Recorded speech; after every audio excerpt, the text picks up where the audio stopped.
Hello and welcome to The Big Picture. The entry of the fledgling Aam Aadmi Party on the political firmament with a bang in the Delhi Assembly elections has set into motion many speculations and analysis of its impact and future. The party, which was seen as a non-starter about 6 months back, has surprised and even shocked many analysts and observers. That it indeed was the cause for the way in which the Congress party has been annihilated in Delhi is well recognized. But it's also halted very firmly the BJP's march to power in Delhi. This has resulted in doubts being raised about the Narendra Modi wave, which has been spoken and written about for some months now. Arvind Kejriwal has now made it clear that the party is well on its way to make an impact at the national level also in the forthcoming Lok Sabha elections. The question therefore is, will Kejriwal and his Aam Aadmi Party be able to replicate what it did in Delhi and emerge as a national alternative? And if so, what would be the impact on the BJP and what its supporters say is its unrelenting march back to power at the centre? We will discuss all this today with an eminent panel of guests: Professor Aditya Mukherjee of Centre for Historical Studies, JNU, George Mathew, Chairman, Institute of Social Sciences, Professor Balveer Arora, Chairman, Centre for Multi-Level Federalism and a political scientist, and Vinod Sharma, political editor, Hindustan Times. Welcome to all of you. I would like to come to you first, Professor Aditya Mukherjee. What distinguishes Aam Aadmi Party from other parties, if you look at it historically, say, post-independence? What distinguishes it from other political parties is it's not a political party. They don't have a vision, they don't have an ideology, they are on a single point. They are a movement, or a single issue-based movement, which is pretending to be a political party. They have the single issue is corruption. Corruption. The positive thing is that they have brought a lot of people, especially urban, a section of the middle class who were not into politics, they've brought them out into politics, which is the positive thing. The negative thing is that having brought them into politics, if they do not have a vision, if they do not have a program, then they're not going to get anywhere, and it leads to cynicism in the long run. Aren't we judging them a little too early? That, they've just been elected, they've got 28 MLAs elected to the assembly. We can give them some time to develop all these ideologies, develop a plan of action, economic agenda and all that. You see, there are two things. Firstly, we are judging the issue, not them only. Other historical situations when corruption was the single issue, what has it led to? In fact, the formation of the Janata Party at that time, one of the big issues was corruption. Now, it obviously didn't work. It turned out to be as corrupt as anybody else. Yes. Historically, in Germany, for example, the tendency towards authoritarianism often happens when you have the single issue, corruption issue, that I will come and sort out all corruption. So it is not a very, the historical examples are not. Actually, there are people who feel that, there is an authoritarian streak in the Aam Aadmi Party. Do you see that, or is this just being very unkind to them? No, it is too early to say that there's an authoritarian. I'm not so sure. I mean, of course, Arvind Kejriwal does dominate to a very great extent. But I'm going by the statements they are making. When you said that it's not, whether it is too early. When the tallest of their leaders are asked, what is your program? One says that our program is to do the right thing. Whose program is to do the wrong thing? Or the other one says that we are neither left nor right. We are again in the middle or somewhere. These are not programs. And one, in fact, said, one of the most educated members of their party, and said that left and right are Western concepts, and they do not apply here. They are being forced on us. Now, this is news to me. That in politics you do not have to take a position on various issues. You cannot say that I will be an honest communalist. You see, today I think the country is faced by very, very serious issues. What is your position on communalism? Right. I thought that was the big issue. But they say that we are anti-BJP, we are anti-Congress. We have heard this kind of statement. But the track record does not show that. That there is no evidence of that. You don't think there is an evidence of them being anti-BJP? Certainly not. So you think that they could, but all their actions in the last few days after the elections indicates that they don't want to have anything to do with the BJP, because of which we are seeing the kind of animated suspension of the assembly which we are seeing in Delhi. That is because they don't want to have anything to do with the Congress either. They could have come to power with the Congress as well. this unwillingness to take power, to actually take responsibility, is probably partly because the claims that they're making. You see, the outsider always has this opportunity of making the biggest of claims. Yes. That you can say that I'll be completely honest. No, Now, the moment you become an insider, they are an insider now. For all practical purposes, they are but you have to take power to show that you are an insider. You have to show that you can bring electricity bills down to 50%. You know? Yeah. Mr. Mathew, George Mathew, is it, Professor Aditya Mukherjee also was pointing out, about this. Is it just an urban phenomenon? No. Is Aam Aadmi Party an urban phenomenon? No. It found expression in an urban situation in this particular context. But whatever they have shown to the country is also prevailing in rural India. So, if you're talking of the main issue of corruption which they talk about. Yes, corruption. Lack of governance, corruption. Yeah, that's exactly what my point. The umbrella theme of governance and their day-to-day needs and all this, there is a sense of frustration. And they are looking for an opportunity, an instrumentality to express their frustrations. You mean the not ordinary people of this country, the Aam Aadmi of this country? Not only Aam Aadmi, not only the poor or the deprived sections, to my mind, even those who are thinking about it, writing about it, intellectuals, academics, the middle class also are saying that what is happening to our society? What is happening to our country? The country is our society. And how are things going ahead? So there is a very serious reflection going on. And when they got an opportunity for that or a forum for that, they showed that. And they are waiting for such a forum in other areas also. To expand to other areas. That is my hypothesis. So what you're saying is it's not necessarily an urban phenomenon. I will not agree with this suggestion, this hypothesis. Okay. It is not an urban phenomenon. Okay, let me get Professor Balveer Arora in on this. Professor Balveer Arora, do you also agree that it is not just an urban phenomenon?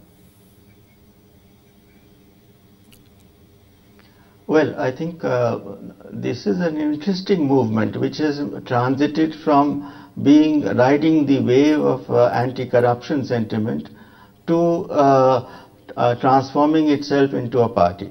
But I would say that the transition is incomplete, because from a movement to a party, and then the transition is complete when they, after entering the arena of action, they actually take over the levers of power. And for the moment, in the name of ideological purity, but we don't know what exactly that means, they are shying away from this kind of engagement.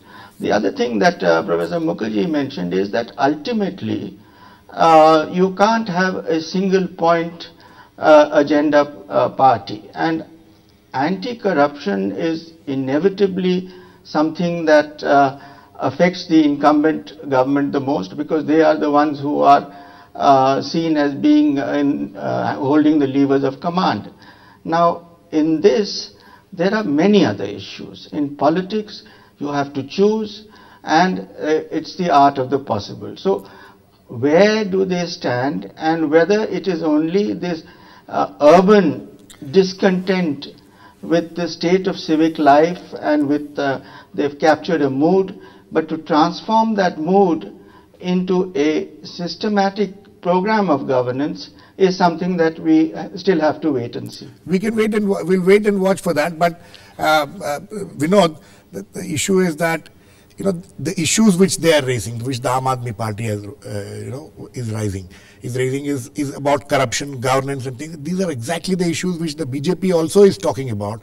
You know, its prime ministerial candidate constantly talks about governance and the lack of governance of the UPA government, and he seems to have been able to, you know, strike a chord among the people also to some extent, if we see in many states and the kind of response he gets. So these two forces, on the one hand is BJP, a large national party with base in many parts of the country, and here is this new fledgling party raising the same issue. How will this clash between these two parties, how will it reflect, how will it work out on the ground? First of all, let me say that I don't agree with the proposition that this movement has transcended the urban boundaries yet. Because I think one major stumbling block they might have there is the identity, where I often ask whether, you know, for instance, the Aam Aadmi Party would set up a candidate against, if Lalu Yadav were to contest, you know, and whether they can make their candidate win. So I think that pride, self-pride, you know, community pride, regional pride, those issues are still relevant, and those issues will have to be addressed. And I think Jagan Mohan Reddy is one prime example of that. Jagan Mohan Reddy is an antithesis of the thesis propounded by the Aam Aadmi Party. Now, I would like to compare the Aam Aadmi Party with the movement that VP Singh led after coming out of the Congress. He used to say Jan Morcha is a movement. And that movement then became Janata Dal. And a whole lot of political leaders were active in that. But his own image perhaps was a very shining image. And you see, he was not the product of a reaction, unlike the Aam Aadmi Party. VP Singh was a person who had spent all his life in the Congress. And he had quit that order to challenge that order to change the system. So how can you say that he was not a product of reaction? No, because he was not a product of reaction. He was reacting against what was happening. He was reacting against, no, but he was not reacting against the entire political class. And he was taking both the RSS and the left along with him. He called the left his natural allies. And he took all the logistics from the Sangh and the BJP, and his government was supported by the BJP. So he was not anti-politics, anti-politicians. You see, these people, their movement, their anti-graft movement is actually also an anti-politics movement. Right. And they were challenging the established. That is why it seems to have struck such a chord among the people, whether we like it or not. No, what I am saying is that, you see, they first created huge antipathy against the established political order. Right. And then said, okay, fine, now this political order is of this nature. Now we are giving you an alternative and we are forming a political party. Now there are differences between him and Anna on that, Kejriwal and Anna on that, but nevertheless he formed a political party. No, he was challenged and he took up the challenge. All said and done, every political party, every political leader were challenging them, saying that, you know, you go on criticizing us, join politics and show us what we should do. No, actually, and they have taken the challenge. I am not for a moment passing a value judgment whether or not what he did was right or wrong. He did it and he has done it successfully. Yes. So now there is no debate over that. Yes. Now the question is that, you see, you can challenge everything, but you cannot challenge common sense. And common sense tells me that in politics, if you are contesting elections to get into power, to seize power. Because unless you seize power, how shall you deliver on your promises? No, and it seems to be Vinod, he was a reluctant politician. Now he's trying to be a reluctant administrator. Right. For a moment, let us keep aside what's happening in Delhi and all the confusion which is happening there. Let's look at the larger picture. Yeah. I asked you a question about how this movement, which has now turned into a political party, will affect the leading opposition party, which wants to come to power and it thinks that it is on the way to power. It will. You know, I'll explain why. You see what happened after the 2004 elections. 2004 elections saw India, the BJP's shining India going bust, you know, and a government getting formed under Prime Minister Manmohan Singh. And that government did appreciably well until 2009. Now 2009 happened in the wake of the 2008 meltdown, economic meltdown. And the middle class felt that this man had the wherewithal, the expertise to secure the economy of India. And at the same time, Sonia Gandhi was the inclusive face and Rahul was the youth icon. No, this was a perfect combination. That combination lies asunder today, has been torn asunder, that's another matter. So the middle class, which was the main supporter of Atal Bihari Vajpayee, shifted alliance allegiance to, in 2009, to Manmohan Singh in a major way. Now the same middle class is sought to be wooed by both Mr. Modi and Mr. Kejriwal. Right. And that is where the conflict lies. Absolutely. I think in big cities, he would be a challenge to Modi. And if he gets about 20 to 30 or 40 seats, 20 seats maybe, he would have dented the chances of Mr. Modi becoming Prime Minister. Okay, we will, Professor Mukherjee, one thing which Vinod spoke about also was about identity. See, this is one party which has come up without all those, identity is not it's not based on any identity. It's a party which is an umbrella party, seems to be if you look at the Delhi results and the way people have come together supporting them, that it has cut across caste, it has cut across class. For the first time we have seen, after a long time, I don't remember in the last 30 years, that I can't remember a political party giving tickets to people, not regardless of their caste and their class. So you think that this party has been able to, overcome the problem of identity? See, it is true that they do not have any regional identity because they don't even have caste identity, even class identity, because people of different classes have come together and voted for them. At this point of time. Yes. But I'm saying that as I said in the beginning also, that any formation or any political formation which bases itself on a single issue, on corruption for example, is open to any of the identity politics that can emerge later. And examples were given right now. VP Singh had no difficulty joining hands with RSS. Neither did Jayaprakash Narayan. Tallest of leaders had no difficulty. And that is precisely where the danger is. That they may not have an identity now. And when you ask the question, will they be a threat to the BJP? Yes, they may be in numbers. Will this advantage, let us put advantage in quotes, this advantage which they have itself will become a threat to the BJP? Electorally, in numbers, it may be. In the short run, it may not be also. But I think they cannot be the challenge to the BJP because they don't have the ideology to challenge the BJP. And politics must be determined in the long run with what ideology you have. So they have not demonstrated any anti-communal, anti-caste. We don't know what their position is on reservation. We don't know what their position is on sovereignty. Will we become America's, satellite? We don't know their position on secular India. We don't know their position on anything on which this nation state was built. Okay, Mr. Mathew, you think that that this party is a growing party? It is still an idea. In fact, it is still an idea which is evolving. Yes. So, would you give them that credit or that time for them to develop all these things what Professor Mukherjee is talking about, or you think that it is so nebulous that it can never become a full formed unit? See, let me and I also want you to address the issue of identity. Yes, let me first of all say that Indian society is evolving as a vibrant society. Right. If we accept that proposition, from independence onwards, slowly but steadily that aspect was developing. We had several movements. Yes. Vinoba Bhave, Jayaprakash Narayan, and many movements nationally, state-wise and regionally. Even Jan Morcha was a movement. Even Jan Morcha was a movement. So, from these movements, political expressions come out. And in a multi-party democracy like ours, democracy is the only instrument. Right. So that is why when the movement was going on and on about against the corruption issues, political party was a must.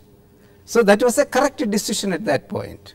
Now everything cannot happen in the short time, overnight. So I would argue that this is an evolving system, and I feel that immediately the crux of the issue was corruption. Yes. Then there are many other issues, and that has to be looked into, and if it is a political party, they are not fools, they are looking into these issues. And I am very, very sure that all these aspects which were mentioned will be taken care of, because India is such a huge country. As they evolve. As they evolve and expand. And they will evolve and expand and address the issues which are facing the nation. But one thing which Vinod said if they have to face a Lalu Yadav, who is a strong leader based on his identity, he is an identity-based leader. His party is an identity-based party.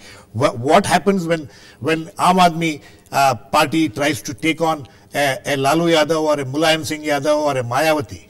Please remember, Indian voters have a very important issue, that is ethics and values. So you think ethics and values will overcome these problems of identity? I seriously feel, I definitely feel that ethics and values also are very important, and that can really control many of these issues. Professor Arora, you think that we have reached a stage in this democratic system of this country where people will now look more at the ethics and values of candidates and what they are talking about, rather than the identity which has been one of the basic foundations of the electoral system in this in the way people vote in this country? No, I think you are right in raising this question of identity.